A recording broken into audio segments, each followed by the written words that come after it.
Hello student. आज data structure सीखने के सीरीज़ में हम लोग सीखेंगे what is stack and its algorithm and also we will use how to implement. So a stack is a linear data structure in which insertion यानी कि push and deletion यानी कि pop are done at one end, that is called top. A stack is also known as last in first out data structure. It means, इसका मतलब ये है कि जो लास्ट एलिमेंट स्टैक में इंसर्ट होगा वो पहले फर्स्ट रिमूव होगा और पॉप होगा। स्टैक में इंसर्ट के लिए पॉपुलरली पुश वर्ड यूज हो रहा है और डिलीशन के लिए पॉप वर्ड यूज हो रहा है। एक रियल वर्ल्ड एग्जाम्पल है कि plate, a set of plate, one plate are placed after another, one after another plate is arranged।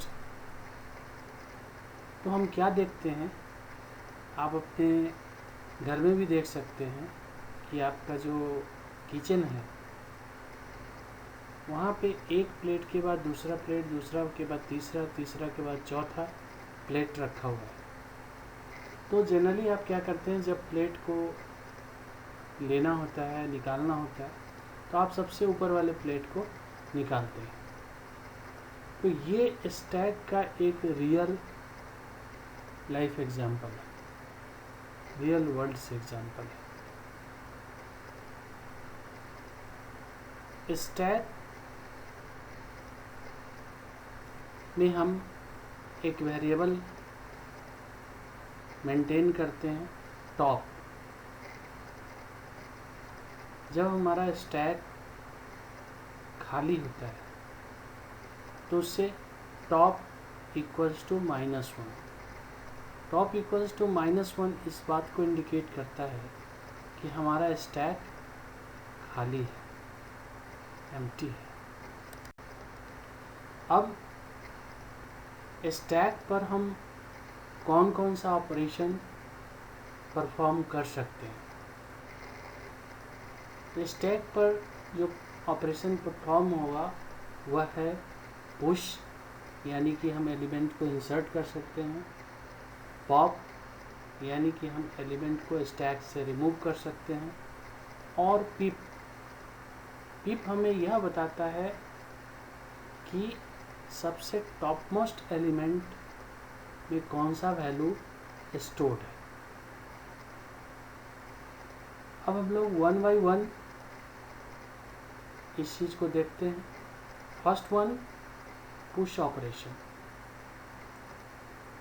The push operation is used to insert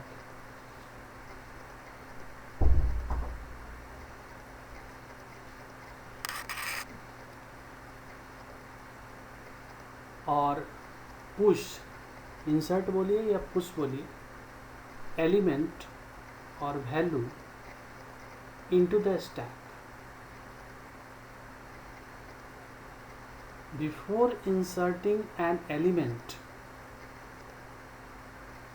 for a value into the stack, we must check whether stack is full, overflow or not. हम यह देखना चाहते हैं या check करते हैं कि जो हम जिस एलिमेंट के लिए वैल्यू इंसर्ट करने जा रहे हैं क्या स्टैक में स्पेस है या नहीं है, या हम यूँ कहें कि क्या स्टैक फुल तो नहीं है। अगर हमारा स्टैक फुल होगा तो हम कोई भी एलिमेंट इंसर्ट नहीं कर सकते। दैट मीन्स अगर हमारा टॉप इक्वल टू मैक्स हो जाए या टॉप इक्वल टू मैक्स -1 इंडिकेट करे, दैट मीन्स हम यह कह सकते हैं कि हमारा स्टैक क्या है, फुल है। मैक्स क्या रिप्रेजेंट कर रहा है, स्टैक का साइज़। जो हम स्टैक का साइज़ डिफाइन करते हैं, अगर हमारा टॉप पॉइंटर वेरिएबल वहाँ तक पहुँच रहा है, दैट मीन्स पॉइंट कर रहा है, इंडिकेट कर रहा है, टॉप उसका वैल्यू रख रहा है, दैट मीन्स हम ये कह रहे हैं कि हमारा स्टैक फुल है। अब यहाँ पर आप देख रहे हैं टॉप इक्वल टू मैक्स और top equal to max -1। Generally हम लोग अगर इंडेक्सिंग 1 से स्टार्ट करते हैं तो मैक्स तक जाएगा, अगर 0 से स्टार्ट करेंगे तो मैक्स -1 तक जाएगा। सो वह कौन सा कंडीशन है जिससे ये पता चलता है, तो ये कंडीशन है कि top equal to max. If this condition becomes true, अगर ये कंडीशन बिकम्स ट्रू देन एक मैसेज डिस्प्ले होगा कि स्टैक इज फुल। अदरवाइज हम क्या करेंगे, इंसर्शन यानी कि एलिमेंट को push of the value onto the stack। अब इसका एल्गोरिदम क्या है, पुश ऑपरेशन का एल्गोरिदम क्या है। पुश एक प्रोसीजर का नाम है, एक फंक्शन का नाम है। इससे हम स्टैक, टॉप, मैक्स और आइटम ये पास कर रहे हैं। अब पहला स्टेप ये है कि हम चेक कर रहे हैं कि क्या स्टैक जो है मेरा वो फुल तो नहीं है। तो हम लिखते हैं if top equal to max और टॉप इक्वल टू मैक्स -1, दोनों में से कोई आप लिख सकते हैं। देन एक मैसेज डिस्प्ले होगा, stack is overflow and return. Step 2 यानी कि अदरवाइज टॉप को हम इंक्रीमेंट करेंगे, top equal to top +1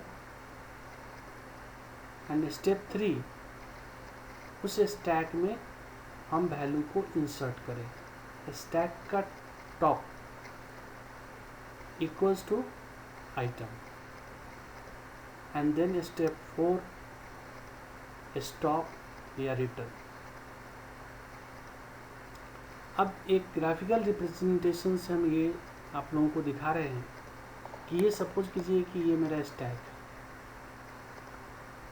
initially top equals to -1 हमने इनिशियलाइज किया है इस बात के लिए कि टॉप अभी ये न्यूली क्रिएटेड स्टैक है, there is no element on to the stack, so this top is not pointing any one, so this is the empty stack और top equal to -1. Now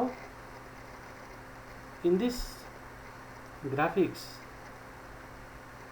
first figure shows you, ये दिखा रहा है कि हम stack में push कर रहे हैं A, तो हमारा टॉप 0 को पॉइंट कर रहा है। फिर अगेन हमने दूसरा एलिमेंट पुश किया B, तो टॉप इंक्रीमेंट होके 1 पे पहुंच गया। फिर हम थर्ड वैल्यू इंसर्ट किए C, तो हमारा टॉप फिर इंक्रीमेंट करके 2 को पॉइंट कर रहा है। फिर हमने नेक्स्ट D को इंसर्ट किया, पुश किया, तो हमारा टॉप 3 पे पहुंच गया। यानी कि अब हमारा जो टॉप है वह मैक्सिमम जो साइज है उसको पॉइंट कर रहा है। Now pop operation. The pop operation का मतलब है स्टैक से एलिमेंट को, वैल्यू को निकालना, रिमूव करना, डिलीट करना। सो द स्टैक में इसको हम लोग स्टैक की डेटा स्ट्रक्चर के अंदर हम इसे पॉप कहते हैं। The pop operation is use to remove, delete और delete the top most element और वैल्यू फ्रॉम स्टैक। जैसा कि हम लोग जानते हैं कि पॉप वो एलिमेंट होता है जो सबसे लास्ट में इंसर्ट होता है, पुश होता है onto the stack. So topmost जो that moment those element at the top that will be removed. So before removing or deleting the element from the stack, we must check that stack is empty or not. हम जब हमारे stack में element होगा तभी तो हम remove कर सकते हैं, पॉप कर सकते हैं। अगर हमारा स्टैक खाली है तो हम क्या रिमूव करेंगे? कुछ भी नहीं। So we must have to check if top equal to -1। If stack is empty then remove, delete can not be performed. Otherwise elements from the stack can be removed. So इस graphics के ज़रिए आप समझिए कि अभी हमारा stack full है और टॉप 3 को पॉइंट करता है। अब इसमें से एक एलिमेंट जो सबसे टॉप पे है उसे हम पॉप कर रहे हैं, तो हमारा टॉप डिक्रीज करेगा और यह 2 को पॉइंट करेगा। नेक्स्ट अगेन हम एलिमेंट को पॉप करते हैं तो ये और डिक्रीज करता है, एक और पोजीशन डिक्रीज करेगा और ये 1 को पॉइंट कर रहा है। नाउ अब हम ये देखते हैं कि पॉप के लिए कौन सा एल्गोरिथम है, कैसे लिखेंगे। तो algorithm for pop operation, pop एक प्रोसीजर का नाम है, फंक्शन का नाम है। इससे हम स्टैक को पास कर रहे हैं, टॉप को पास कर रहे हैं और आइटम को पास कर रहे हैं। पहला स्टेप हम ये चेक कर रहे हैं कि स्टैक एम्प्टी तो नहीं है। So if top equal to -1 then print stack is underflow and return. Second step, stack से हम एलिमेंट को रिमूव करते हैं, पॉप करते हैं। So set item equals to stack का टॉप, और उसके बाद फिर टॉप को हम डिक्रीज कर रहे हैं by 1। So top equal to top -1, या तुम ये भी लिख सकते हो टॉप माइनस। और नेक्स्ट स्टेप ये है, स्टेप नंबर 4, कि यहाँ पर एल्गोरिदम स्टॉप हो जाए। ठीक है। अब एक और ऑपरेशन है जिसको हम लोग बोलते हैं पीप ऑपरेशन। ये पीप ऑपरेशन हम लोग परफॉर्म करते हैं तो it will return the top most stored value onto the stack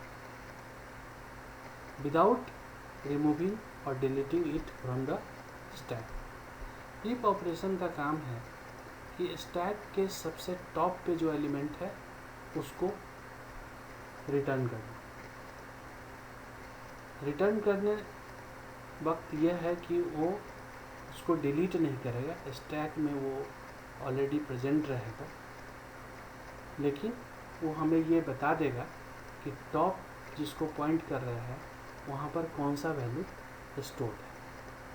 अब इसके लिए क्या एल्गोरिथम है, तो algorithm for peep operation, peep is the procedure name, फिर स्टैक और आइटम पास कर रहे हैं। स्टेप 1 चेक कर ले रहे हैं कि टॉप इक्वल टू -1, स्टैक खाली तो नहीं है, एम्प्टी तो नहीं है। स्टेप 2 में आइटम इक्वल्स टू स्टैक का टॉप एंड रिटर्न टॉप। अब वो जो वैल्यू है टॉप जिसको पॉइंट कर रहा है उस वैल्यू को हम रिटर्न कर देते हैं। और स्टेप 3 की एल्गोरिथम यहाँ पर स्टॉप हो जाएगा। अब चलिए इसका एक इम्प्लीमेंटेशन हम लोग देख लेते हैं सी लैंग्वेज में। तो सबसे पहले मैंने टॉप नाम का वेरिएबल लिया है, उसे -1 से इनिशियलाइज कर दिया है। Int top equals to -1 semicolon. ये एक ग्लोबल डिक्लेरेशन है। दूसरा कि जो हमारा स्टैक है उसका साइज़ हमने डिफाइन कर दिया है, हैश डिफाइन मैक्स 5, यानी कि उस स्टैक का जो साइज़ है वो 5 है, हम उसमें 5 वैल्यू स्टोर कर सकते हैं। Then void main, inside the void main एक एरे हमने बनाया है स्टैक नाम का और जिसका साइज है मैक्स यानी कि 5, और वेरिएबल लिया है एज पर रिक्वायरमेंट ch इंटीजर टाइप का, n इंटीजर टाइप का, p इंटीजर टाइप। और उसके बाद मैंने फंक्शन बनाए हैं पुश, डिस्प्ले, पॉप और पीप। ये फंक्शन कोई वैल्यू रिटर्न तो नहीं करेगा, बट इससे एक आर्गुमेंट पास हो रहा है पॉइंटर, इसलिए मैंने यहाँ पर लिखा इंट आस्ट्रिक, पुश के अंदर भी, डिस्प्ले के अंदर भी, और पॉप के पैरेंथेसिस के अंदर, पीप के पैरेंथेसिस के अंदर। So one pointer we are passing, address is passing. Next is do opening brace, printf double quote new line 1 push operation, user को प्रेस करना है 1 if they want push operation. Second printf double quote new line 2 display, if user press 2 then value onto the stack will be displayed. Next printf double quote new line 3 pop operation, अगर user want to remove the element or value from the stack they will press 3. और next printf double quote new line 4 peep operation, peep operation top जिसको currently point कर रहा है उस value को के बारे में बताएगा। अब हम यूज़र से पूछ रहे हैं कि इंटर योर चॉइस, तुम क्या करना चाहते हो, पुश करना चाहते हो, डिस्प्ले करना चाहते हो, पॉप करना चाहते हो या पीप करना चाहते हो। So according to user scanf function will read and stored in the variable ch. Now उस ch को वेरिएबल को हम स्विच से पास कर दे रहे हैं और यहाँ पर हम लिख रहे हैं case 1 if top equal to max -1, if this condition becomes true then printf stack is overflow, ये स्टेटमेंट एग्जीक्यूट हो जाएगा, कंट्रोल रिटर्न होगा। अदरवाइज अगर ये कंडीशन फॉल्स हो जाता है, अगर ये कंडीशन फॉल्स होता है तो पुश फंक्शन को कॉल कर रहे हैं और उससे स्टैक को पास कर रहे हैं। उसके बाद क्या है, केस 2 डिस्प्ले, अगर यूज़र 2 प्रेस करता है तो case 2 display stack and break. फिर अगर यूज़र 3 प्रेस करता है यानी कि पॉप ऑपरेशन के लिए, तो चेक कर रहे हैं top equal to -1, stack is underflow. Then else part में पॉप फंक्शन को हम कॉल कर रहे हैं और उससे स्टैक को पास कर रहे हैं as an argument. If user press 4, तो ये पीप ऑपरेशन के लिए है, तो यहाँ भी चेक होगा स्टैक खाली है कि नहीं है। खाली तो नहीं है तो टॉप इक्वल टू -1, खाली होगा तो पीप ऑपरेशन परफॉर्म नहीं कर पाएगा। Show else part peep stack, default exit 0। While, do के बाद वाइल को क्लोज कीजिए, ch not equal to 5 parenthesis close semicolon closing bracket. Next, अब जो पुश कॉलिंग स्टेटमेंट हम लोगों ने लिखा, अब इसका देखो कि कॉल्ड पार्ट कैसे लिख रहे हैं। तो जैसा कि प्रोटोटाइप में था, वॉइड पुश इंट आस्टिक। अब यहाँ पर क्या है कि उस एड्रेस को कोई पॉइंटर ही रिसीव कर सकता है। सो वॉइड पुश इंट आस्टिक एस उस स्टैक का एरे नाम है, जो स्टैक नाम का एरे है, उसको इंटायर एरे को हम पास कर रहे हैं वहाँ पर। तो यहाँ पर इस नाम का पॉइंटर उसको रिसीव कर रहा है। अब यहाँ पर एक लोकल वेरिएबल नम लिया है और लिखा है printf enter the value scanf double quote %d %num parenthesis close. अब यहाँ पर क्या है, टॉप को top equal to top +1 and then S का टॉप। अब टॉप जिसको पॉइंट कर रहा है वहाँ पर हम क्या कर रहे हैं, वैल्यू को स्टोर कर रहे हैं। तो एस का टॉप इक्वल टू नम। तो ये आपका पुश ऑपरेशन, पुश का कॉल्ड पार्ट है। समझ में आया? Very good. अब क्या है कि हम जो स्टोर किए पुश में, पुश करके स्टैक में, उसको हम डिस्प्ले करना चाहते हैं। तो डिस्प्ले का called part again we have passed the entire stack. तो यहाँ पर फिर एक एस नाम का पॉइंटर है जो उसको रिसीव कर रहा है पूरा एरे को, इंटायर एरे को। और जनरली क्या है, स्टैक का कॉन्सेप्ट क्या है कि जो लास्ट में इंसर्ट हो रहा है वो आपको पहले दिखेगा, फिर उसके बाद जो सबसे पहले इंसर्ट हुआ वो लास्ट में दिखेगा। तो ये हम फॉर लूप यूज़ करके उसको रिवर्स ऑर्डर में अगर हम डिस्प्ले कर देते हैं तो ये हमारा क्राइटेरिया फुलफिल हो जाता है कि इन्हें latest recent value will be displayed first. यही तो कहता है stack. So for I equal to top, I greater than equal to 0 semicolon I minus minus, printf parenthesis double quote %3d double quote close comma S of I. और ये last से एक एक element को डिस्प्ले, पूरा entire array को display कर दें। नेक्स्ट है हमारा पॉप। अगर हम स्टैक के एलिमेंट को रिमूव करना चाहते हैं तो उसका कॉल्ड पार्ट क्या है, फिर इंटायर एरे पास हुआ है कॉलिंग स्टेटमेंट से, तो यहाँ पर कोई एक पॉइंटर होगा जो उस एड्रेस को रिसीव करेगा। और यहाँ पर एक लोकल वेरिएबल n है जो डिलीटेड एलिमेंट को स्टोर करेगा। सो एस का top, n equal to S का टॉप, यानी कि आप जो सबसे टॉप मोस्ट एलिमेंट है इसको रिमूव करके n में स्टोर कर रहे हैं। और फिर टॉप को क्या कर रहे हैं, बाई 1 डिक्रीज कर रहे हैं। तो so top equal to top -1 और फिर printf statement parenthesis double quote new line deleted item equal to %d double quote close comma n। n में चूँकि डिलीटेड आइटम स्टोर है, वो जो स्टेटमेंट है n इक्वल टू s का top, तो n में स्टोर है, तो यहाँ पर n parenthesis close semicolon. Next आपका है word pip int Austric S.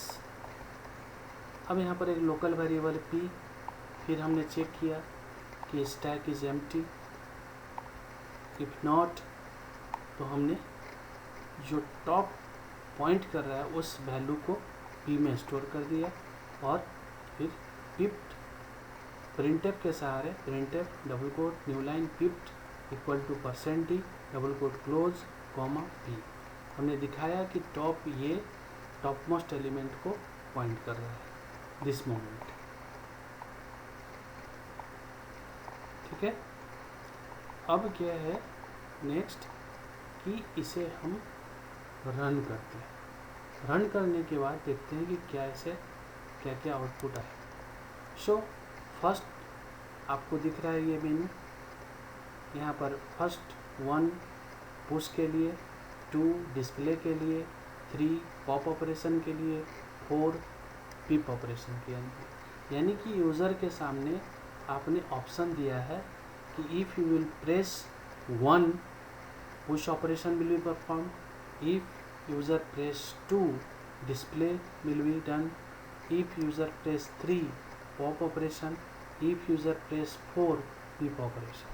So next is enter your choice। तो हमने यहाँ पर 1 प्रेस किया तो पूछ रहा है enter the value, मैंने 11 को इंटर किया। Then again you have a menu and then आपसे चॉइस पूछ रहा है कि आप क्या करना है। तो हमने यहाँ पर 2 प्रेस किया तो जो स्टोर किया था वो डिस्प्ले हो गया। इसी तरह से हमने सारे वैल्यू को स्टोर किया है 1 बाय 1। फाइनली जब आप वैल्यू स्टोर कर देंगे, टोटल वैल्यू स्टोर कर देंगे, यहाँ पर देखिए कि हमने 14 यानी कि 4 वैल्यूज़ को स्टोर कर दिए। फिर सिमिलरली लास्ट हमने 15 स्टोर किया, यानी कि टोटल हमारा मैक्सिमम 5 था तो हमने 5 स्टोर कर दिए। अब प्रेस 2, तो जैसे ही मैंने प्रेस 2 किया तो टोटल स्टैक में जितने भी 5 वैल्यू स्टोर थे सब डिस्प्ले हो गए। अब ये देखिए कि आप 11 सबसे पहले इंसर्ट किया था तो लास्ट में डिस्प्ले हो रहा है, फिर वो 12 और जो लास्ट में इंसर्ट हुआ वो वैल्यू सबसे पहले दिख रहा है। इसीलिए फॉर लूप हमने वहाँ पर रिवर्स ऑर्डर में लिखा था, यही है, this is the reason. Next अब इसमें हम और ऑपरेशन है, पॉप ऑपरेशन, तो इंटर योर चॉइस 3, तो डिलीटेड आइटम इक्वल टू 15। क्यों ऐसा हुआ?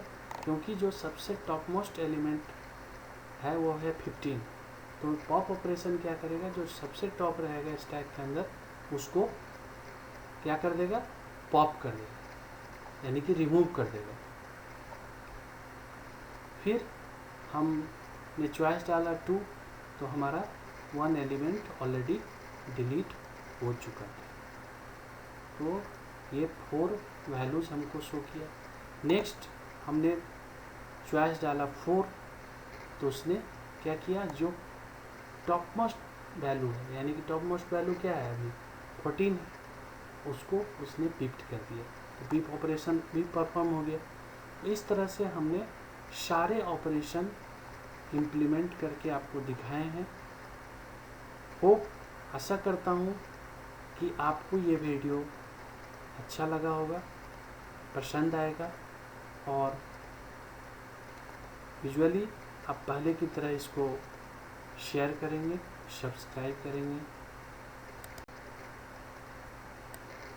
Thank you. Please subscribe my channel.